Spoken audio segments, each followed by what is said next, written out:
just arrived in Uluru. We've just picked up the rental car. We are about to go get some food.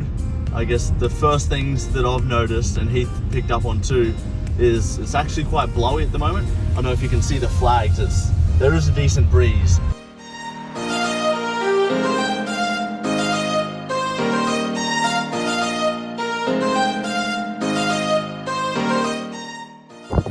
We got about 200 meters down the road, left the airport, and I decided to pull over because this is where we are.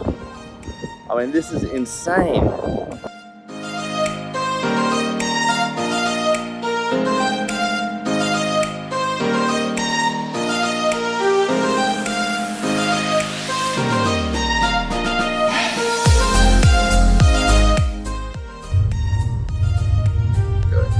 It's 6 o'clock in the morning now.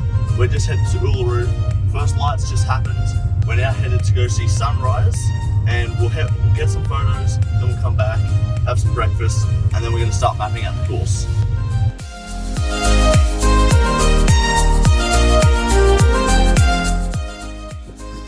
It's about 6:40 in the morning here. It's still blowing. The sun has started to appear. I've got my tripod set up here. I've also got a little GoPro set up on top of the car to set up the time lapse. He's out there. He's got 2 of his cameras going. He's taking pictures.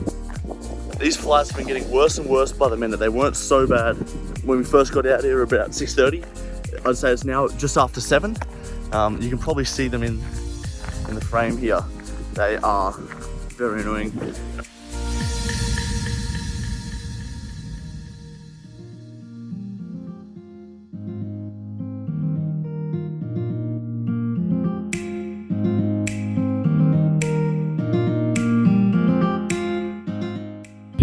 So I guess the reason why we had to come out here and what the satellite images couldn't show us is we noticed a lot of these roads, which I was planning on running down, because it's got soft feet.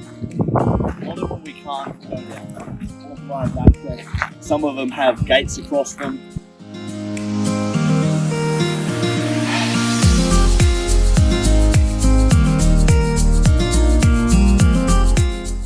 So this is the shoe I'll be running in on the 21st of February. It's called the Tribuco Light.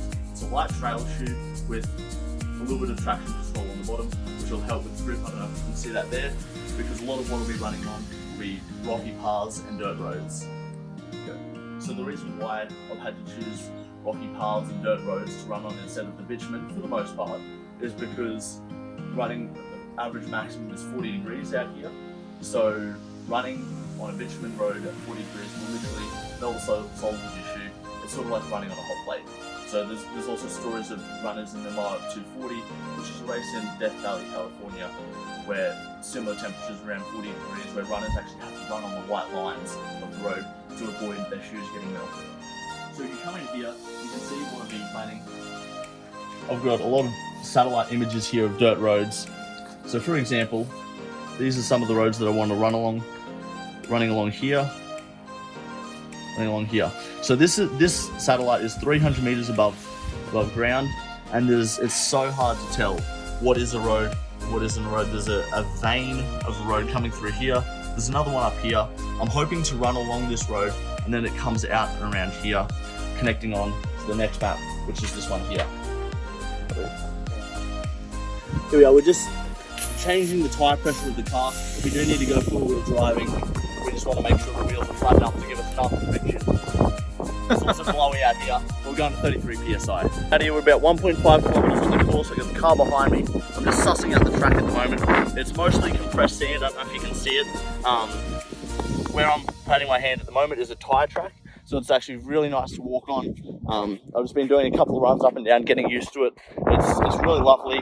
Very soft on the feet, which is nice, but compacted enough.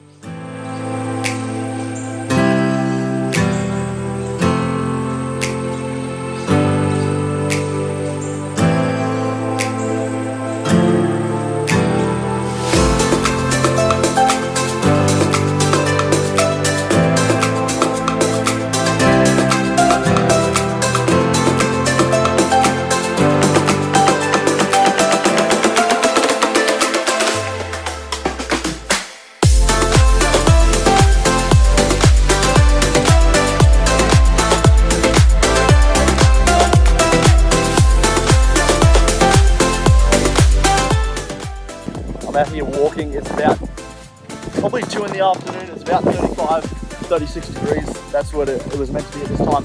I don't actually know. There's 0 cellular out here. It's not much of anything else either.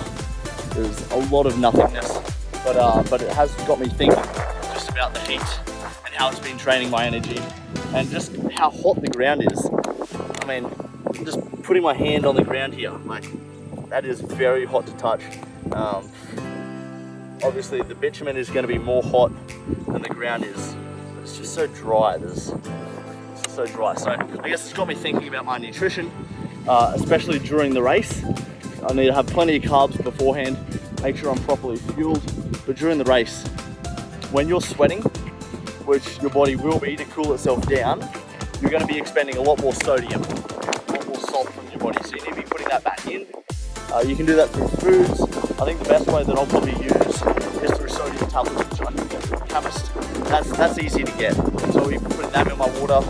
I'll be drinking, probably, I'm not sure if this is going to make any sense, but to give you an idea of how hot it is, I would say I could put my hand on a fry pan for roughly 2 seconds when it's on. I'm just going to put my hand on the road again.